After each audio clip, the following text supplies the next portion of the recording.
So there's Exit Glacier, one of about 40 glaciers that comes down off the Harding ice field that is a remnant of the Ice Age from about 10,000 years ago that covered, all this part of Alaska. And all along the way there are signs that show how far the glacier used to reach. Like there's a sign just down the trail here that says 1954, and a little further down there's another sign that says 1922. And that moraine there, which is the pile of debris that the glacier is depositing as it flows down, pretty much built up in 1995. So you can sort of see how much the glacier has recessed just since 1995. And now it's interesting to look at this side of the landscape here. We have the outwash field here, and then the spruce that's coming down the mountain that's taking over from the cottonwood, because that's just a natural succession of the forest here. And that kind of gives you a sense of the line of where the glacier once was. And then above that, as the spruce is a little less mature, and you have what's called the trim line, shows you another layer up of where the glacier was, and now you can see where it is, and you've got all the gray rock piles of lateral moraines that are not yet germinated with seeds, but will soon be covered in cottonwood. And then as the spruce marches down and the forest matures, will take over, and the glacier will continue to recede on up to the Harding ice flow. How much longer that will last? I have no idea, but probably not while we're here checking it out. We're going to continue a little further up, hike up the trail here, and catch some views of the glacier from the side, and if we're lucky, get all the way to the top there and check out the Harding Glacier.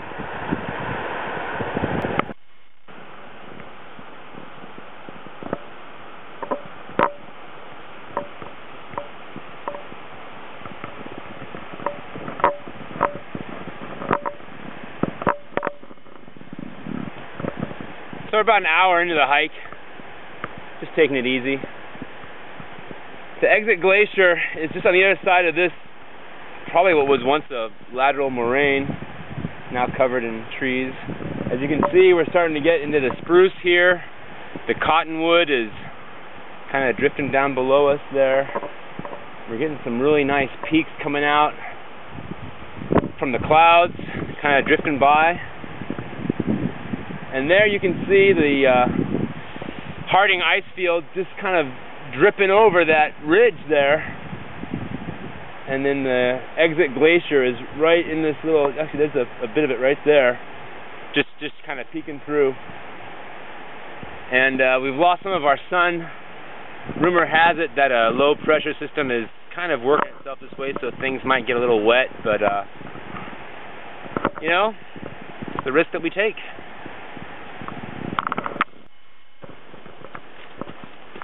Well, folks, I'm not going to lie, I'm staying plenty warm heading up here as we come along the side of actually, for the first time really, we're able to see Exit Glacier from the side here. Now that we've cleared around that one ridge,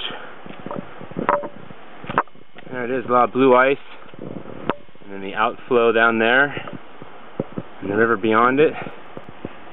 So look at all those little crevasses in there, all that blue light, because the rest of the spectrum, red and yellow and green light wavelengths, are too long, and only the blue stuff, the short blue wavelengths, bounce around in the ice there and then come back out.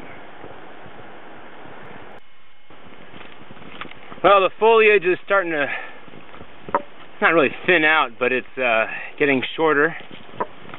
We've lost our canopy, so we head a little higher up along the glacier here. And little patches of sunlight still kind of sneaking through the clouds. Ooh. And the glacier, those big crevasses there. Well, we're definitely in the alpine zone now. No more major shrubs or trees or anything like that. But we've just crested over the top of the ridge here, and we're getting a pretty good look at the ice field and the glaciers, rather the crevasses in Exit Glacier there.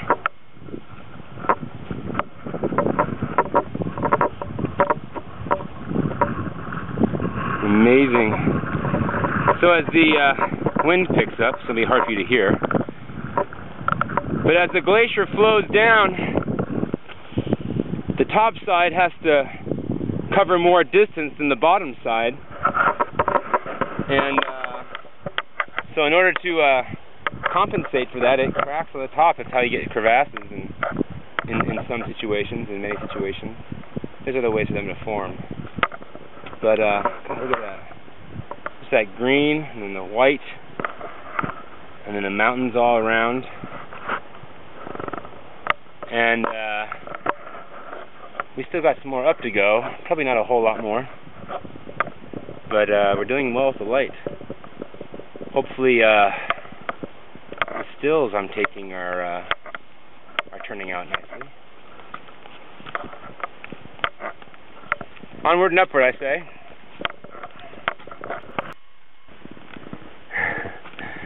Well, it's looking pretty nice, and I must say it's been added to as a little bonus. Got ourselves a little shelter here, the Harding Icefield shelter. So I think this might be home tonight. Let's have a little look-see. Oh yeah, you know, it's a little Spartan, but there's a window. The view's not too bad. I think it's time to, geez, that's looking out the front door. There it is. So now we get to drop the pack and maybe head up a little further, get on the ice, watch the sunset. It's a pretty good day, I think.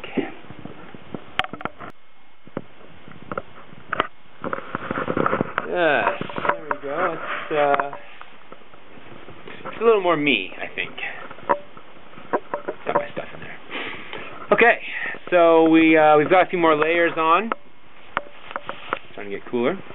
There is a bunch of snow out here after all. Sun's going down. Next up, I think, is somewhere out on the ice.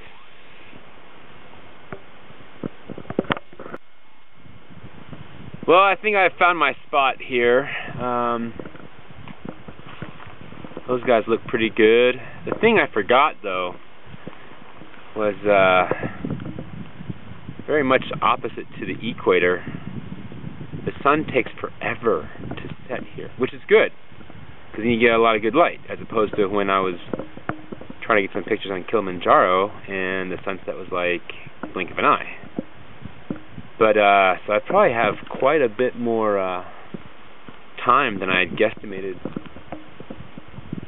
But, you know, it's still a pretty nice place to be. Getting a few good shots.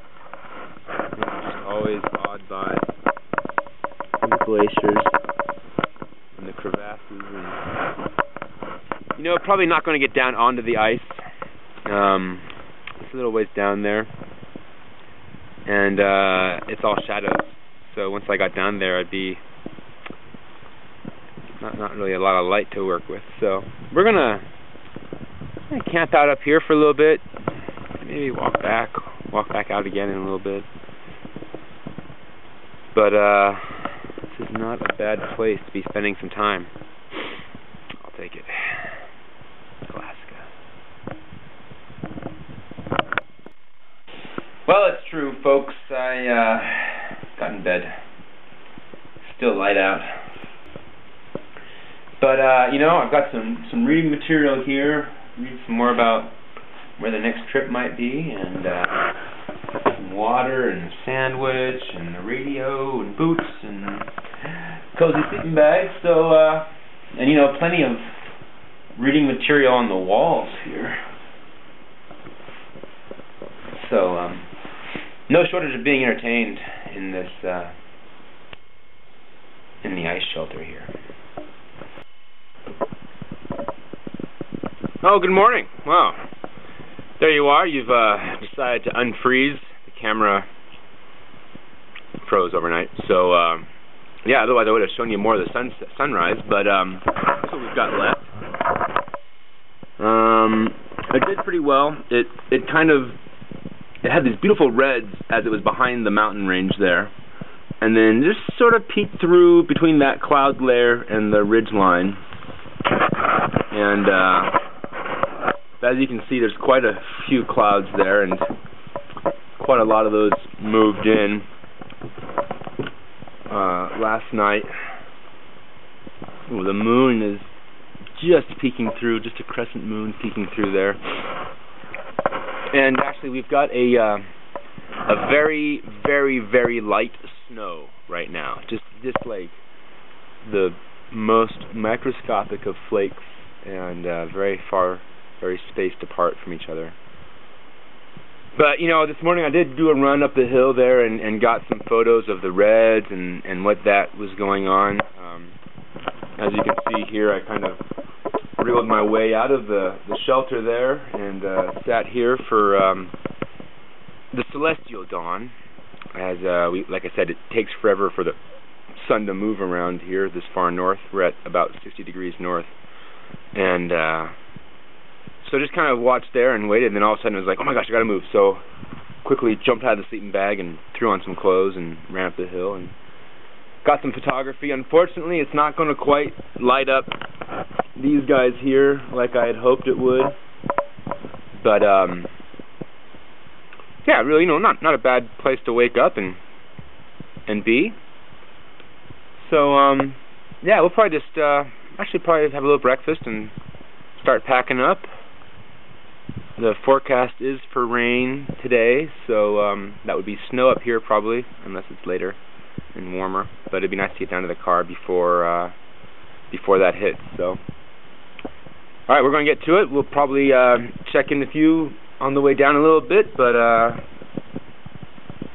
there's the sunrise. Yep, there it is, Exit Glacier. The top part of it there with all the crevasses. The light's a little bit more to our favor in the morning now than it was last night. It's just a giant wave of ice flowing down. You know, it's kind of curious, the weather reports, because the water is just, you know, the Prince Edward Sound and Resurrection Bay are just on the other side of the hills here. You know, Steward's right there on the sea. And so the weather report mostly had, you know, marine conditions. But every now and then the actual meteorology would come on and talk about the high and low weather and or pressure systems, and you know, give us a little bit more of a sense of when we can expect some rain. Although we might do all right. We can see out there over the ice field, it's pretty misty there still, and then we've got this guy moving in from the north, starting to obscure some of the peaks over here.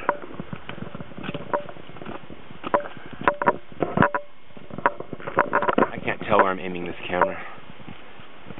But, oh, and here we're just getting to the point where we can see some of the river there, the braided river, sort of snaking its way around all the debris that's come down out of the glacier and the outflow in the flow field there.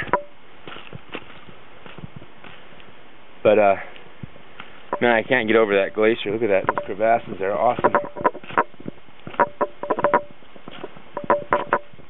we'll get some more of it. Hopefully the light won't get too obscured. If that cloud moves in, it'll be pretty dark here pretty soon. But there's a parting shot looking down through the valley there. Well, here we are right at the very toe of Exit Glacier. Got some other tourists around. The big cave. You can hear the creaking and the moaning and the groaning under there. The weight of the glacier flowing down, essentially. That's about it for us.